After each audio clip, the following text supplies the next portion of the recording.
kai jaunoji Kėžių kaimo gyventoja Ingrida Kraštytė dar tik mokėsi pardavėjo profesijos Kupiškio miesto žemės ūkio mokykloje, ten pat gretimai ir statybininkų mokėsi toks vienas vaikinas Usūrinis, kurio pati Ingrida tikrai labai neapkentė.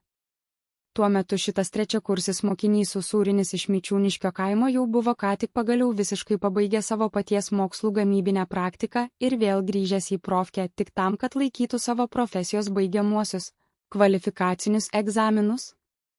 Pirma vyko teoriniai egzaminai, o paskui jau ir eilė praktinių. Labiausiai įsiminė Usūriniui ilgam tas jo mūrijimo praktinis egzaminas, kuris 1 birželio mėnesio dieną vyko mokyklos mokomųjų dirbtuvių komplekse. Tai buvo šiltas ir saulėtas vasaros rytas, kad pats Usūrinis bene pats pirmas atvyko tiesiai į profkės mokomasias dirbtuves, kad čia sudalyvautų tame būsimame egzamine. Jis tada vilkėjo šventinį kostiumą ir pačiame dirbtuvių koridoriuje atsisėdęs dar kol kas lūkuriavo kitų savo klasiokų, o paskui jau neiškentęs nuėjo persirengti darbiniais drabužiais. Grįžęs atgalio pamatė, kad čia pat lauke už laukųjų durų jau susirinkę jo klasiokai, tad paskui teko eiti tiesiai į mūro darbų kabinetą ir ten dėlioti, lipdyti vieną prie kitos plytas, žiūrėti, kokį įvertinimą kiekvienam ta vertinimo komisija duos už padarytą darbą. Praktinė užduotis tada Usūriniui ir jo keliems klasiokams kabinete buvo išmūryti stačių kampų besijungiančių 2 plytų storio sienų kampą. Buvo naudojamos tada baltos silikatinės plytos ir smėlio kalkių skiedinys. Šiltą vasaros rytą dirbtuvėse greitai pasidarė tvanku, skiedinys džiuvo sparčiau nei įprastai.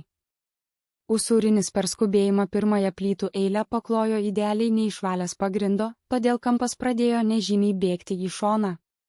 Komisijos narių vertinimai buvo tokie. Profesijos mokytojas vertino praktiškai ir atlaidžiai. Jis pagyrė Usūrinį už tai, kad jo išmūrytų siūlių storis išliko daugmaž vienodas, apie 12 mm, o konstrukcija nesugriuvo, nors estetinė išvaizda ir nukentėjo.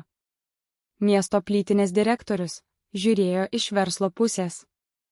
Jis pastebėjo, kad Usūrinis sunaudojo per daug skiedinio ir paliko nemažai atraižų, todėl pareiškė, objekte už tokį medžiagų švaistimą algą nuskaičiuočiau, bet kampas tvirtas laikys, griežtasis braižybos mokytojas Puodžius buvo negailestingas. Jis pridėjo savo metalinį kampainį prie Usūrinio konstrukcijos, pamatė 3 mm nuokrypį ir rūsčiai nukirto, čia nestatus kampas, čia Usūrinio fantazijos kreivė. Brėžinyje už tokį nuokrypį gautum kuolą, bet kadangi pats rankomis lipdei tebūnė šešetas, ir Usūrinis sėkmingai įvykdė šią egzamino užduotį. 2005 m. birželis.